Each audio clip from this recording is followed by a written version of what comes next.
Hey, we just got a call from the lottery people. Apparently, one of the tickets we sold has won the lottery. So, who has the winning ticket?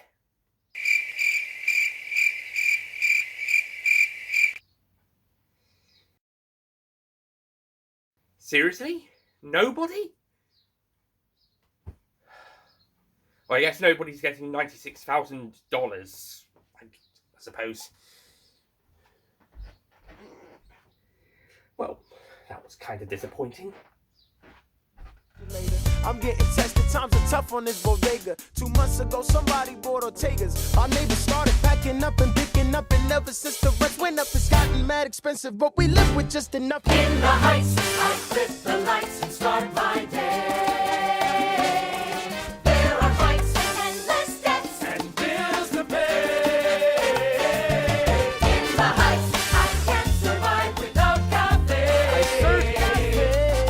And tonight seems like a million years away. Hello, ladies and gentlemen, Nick here, and welcome to my film review of In the Heights, the film adaptation of the Lin-Manuel Miranda Broadway musical of the same name.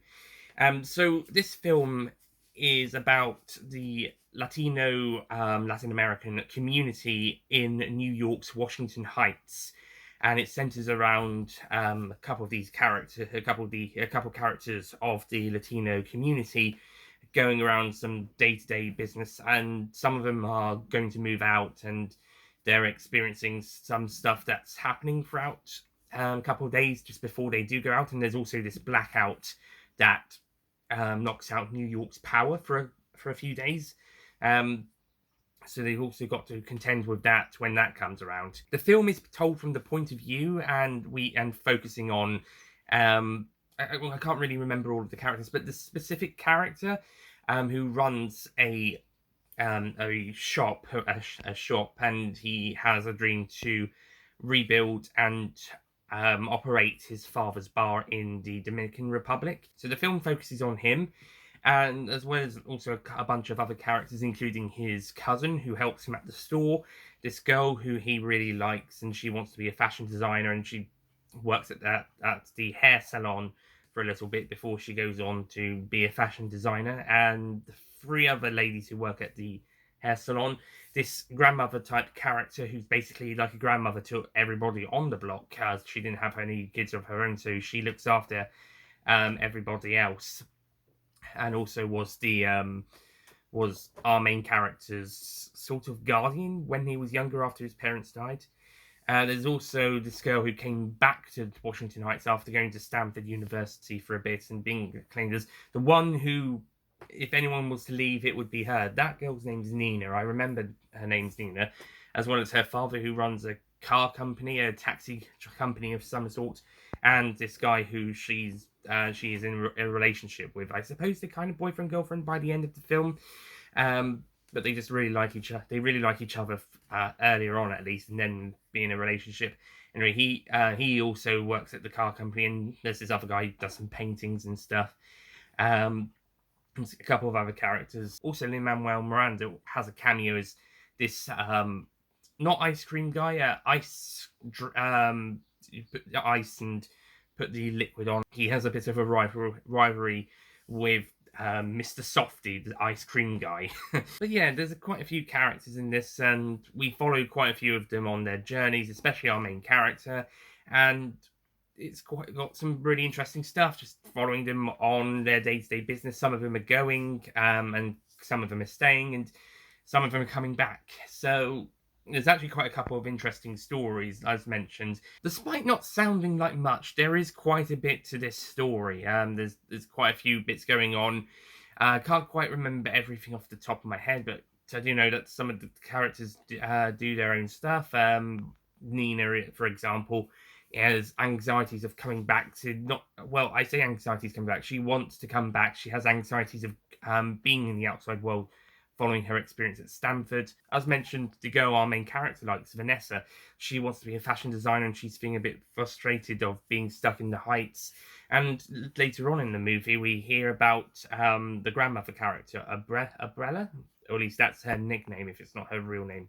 Her story about how she got there. There's also this fun little side story where someone apparently wins the lottery ticket, but they don't know who it is. And then at the very end, we do find out that somebody got it for somebody else, which was a nice little wrap up to that mini story when that happened. The main thing about this movie is the music. I'll admit now, I'm not really a hip hop or rap person, unless it's by Lin-Manuel Miranda, because he does some amazing music.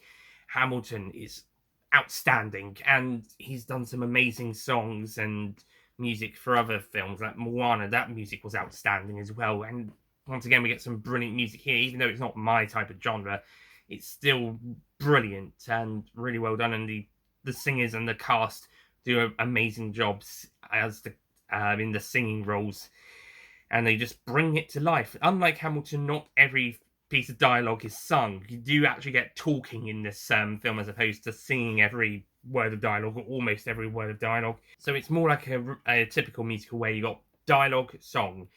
If you know what I mean. There is quite a bit of it's the usual talking, and then at some points they'll burst into song.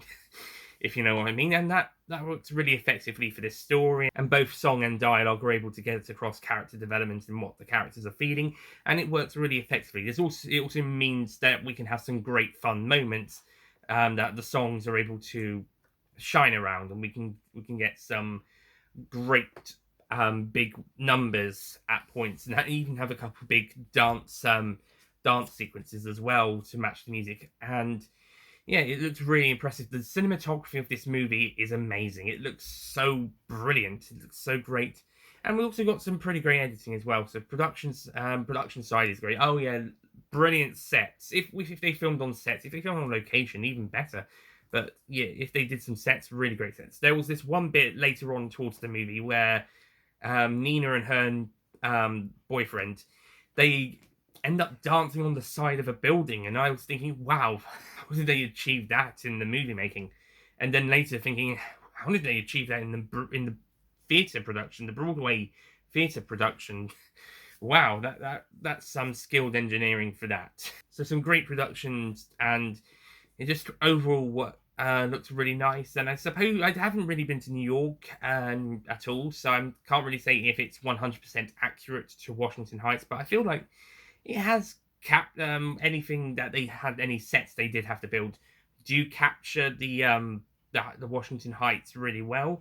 And of course, there's if they did any location filming, which I think they have done, then they've managed to blend location filming and any sets that they might have had to have done on a soundstage or on a backlot. I think they managed to combine them really well.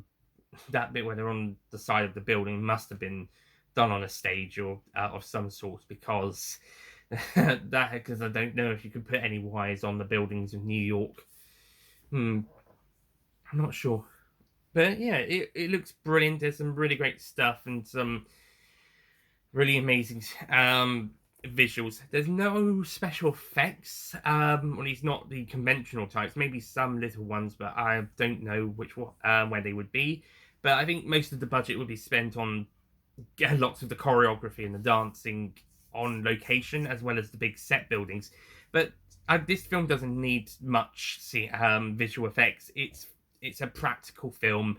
Maybe some of those fireworks effects, depending where or they could shoot on with fireworks. But I think this is a good example of using mostly, if not almost completely practical effects in a world where we use a lot of digital and visual effects. I think this is a great testimony of the filmmakers to show they can go 100% or almost 100% practical and put off a stunningly visualized movie. Thankfully, they've got the cinematography and the editing to help that alongside that, because if we had shaky cams, stupid cutting left, right, and every other couple of seconds, then it would look a complete utter mess and we wouldn't be able to appreciate the great production that we have. But thankfully, as I mentioned, the cinematography and the editing is brilliant, so we can appreciate the production and we can enjoy the music numbers and the sequences, and we can get to know the characters really well, and some great moments. There's some great visual moments.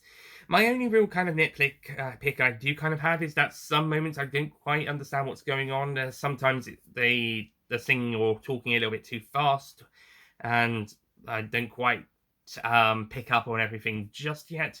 But besides that, this is a really great movie and a really enjoyable one, and definitely worth watching. Yeah, it's almost 2.5 hours, but it's worth it. It's a great story and a great music. So I highly recommend checking it out. Even if you're not really a hip hop fan, it's still a pretty great film regardless. There was even a bit where spoiler alert, a certain character passes away. And I honestly, I was beginning to cry when that character did. That was a very emotional scene, and I kind of saw it coming. I saw the death coming with a big musical number centered around that character. But when the passing happened, didn't stop it from being very sad. So, yeah. So, sad moment there. But other than certain points like that, this is a generally upbeat film, and lots of positivity and lots of fun. And it's got a great cast in it, including Anthony Ramos, who plays the main character, who was in Hamilton as Lawrence and Philip Hamilton. And he's brilliant as the main character. He's really great. And I also really enjoyed the other cast members. Each cast member brought their characters to life really well, and they were brilliant. Particular highlights besides Anthony Ramos's character would be Abuela, because she was a great character. Sonny was a great supporting character as well. Well, I say supporting character, another great character. And the dilemma that Nina goes through, the actress of playing her, does a brilliant job with showing the confliction within that character. Those are just some of the highlights. There's plenty of stuff to enjoy in this movie. With a near 2.5 hour runtime, you're going to find something to enjoy in this movie. So I will be giving In the Heights, I was going to give it a 9 out of 10, but to be honest, I don't really have many problems with it. The only real thing is that sometimes, as I mentioned, I couldn't quite keep up with it at some points, but not too often. It was only a few times, so yeah. I guess I have no choice but to give In the Heights a 10 out of 10. One day I'll be on the beach with Sunny writing checks to me. In the heights, I hang my flag upon display. We came to work and to live, and we got a lot in It common. reminds me that I came from miles away. DRPR, we are non-stop. In the heights, Every day, paciencia y fe. Until the day we go from poverty to stock. in the heights. Yeah, despite not completely following it at some points in the film, and of course hip-hop, as I mentioned, not being 100% my taste of music, unless it's by Lin-Manuel Miranda, as I mentioned, which this is. So it works spectacularly. And yeah, this is a really great film, and it's just an absolute brilliantly put together. There was some controversy around it about not having many black people or missing representation, Latino people or something. I'm not quite sure. As a film, this is certainly a really great and brilliant film, and lots of stuff to enjoy. So it's definitely worth checking out if you haven't seen it already. That being said, I do prefer Hamilton, and I eagerly look forward to a film adaptation of that. I wonder if they'll do any other film adaptations of other Lin-Manuel Miranda Broadway shows, if this one is a success. Anyway, so that's it from me. Thank you so much for watching this review of In the Heights, which at the time of filming this review is the 4th film I've seen in 2021, and is currently my favourite. However, I will be, hopefully, fingers crossed, watching another one in the next couple of days. So we'll see how that goes. But at the moment, In the Heights is currently my favourite film of 2021 so far. And to do a current where we are in 2021 films, number 4 would be Cruella, number 3 would be The Conjuring 3, The Devil Made Me Do It, number 2 would be Lupin the Third, The First, and number 1, In the Heights. And all of those are 9 or 10 out of 10. So yeah, we'll see what other movies are like later on down the year. With cinemas being open now, we can see more movies, which is better than last year. Honestly, I've seen more movies by now in this year than I did by this point last year. 2020. Anyway, that's it from me. Thank you so much for watching this review. I'll see you guys next time. Goodbye. It's more expensive every day. And tonight is so far away. But as for mañana, mi pana, you gotta just keep watching. You see, the late nights you'll taste beans and rice. The syrup and shaved ice. I ain't gonna say it twice. Turn up the street lights. We taking the flight to a couple of days in the life for what it's like In Washington Heights. Don't forget to click below to subscribe to the Nicholas Payne YouTube channel.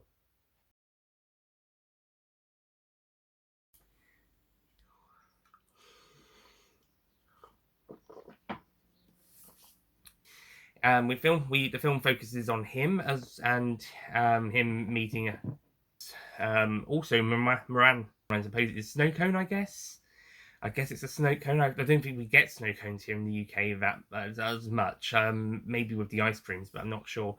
Let's say he's a snow cone guy, and but yeah, there's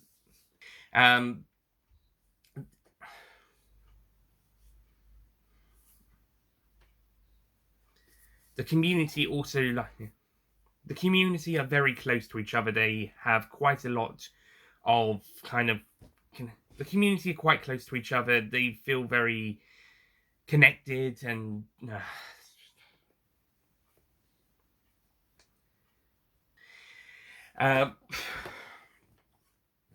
as mentioned, Vanessa wants to,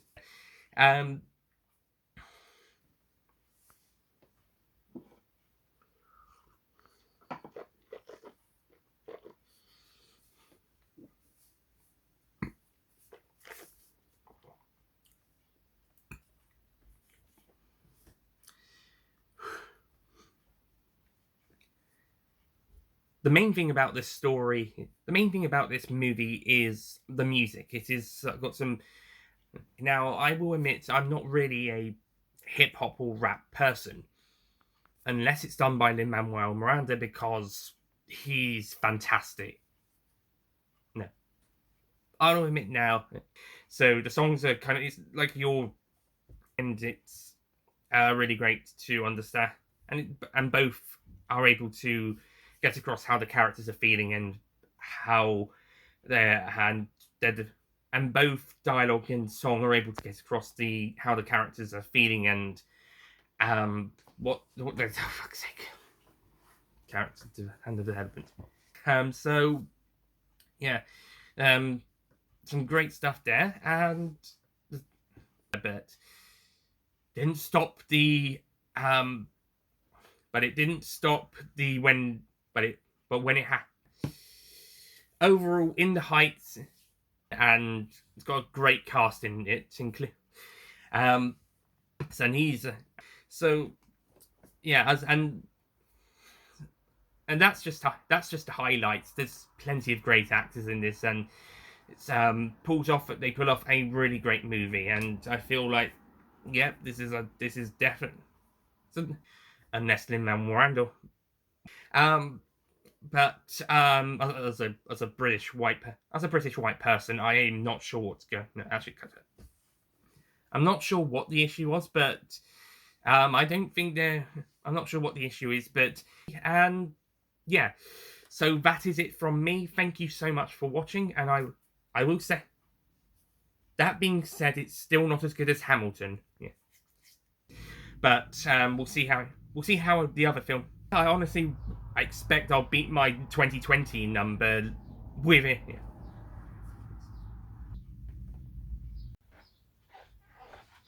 Hey, we just got a call. Apparently, someone's got. No shit.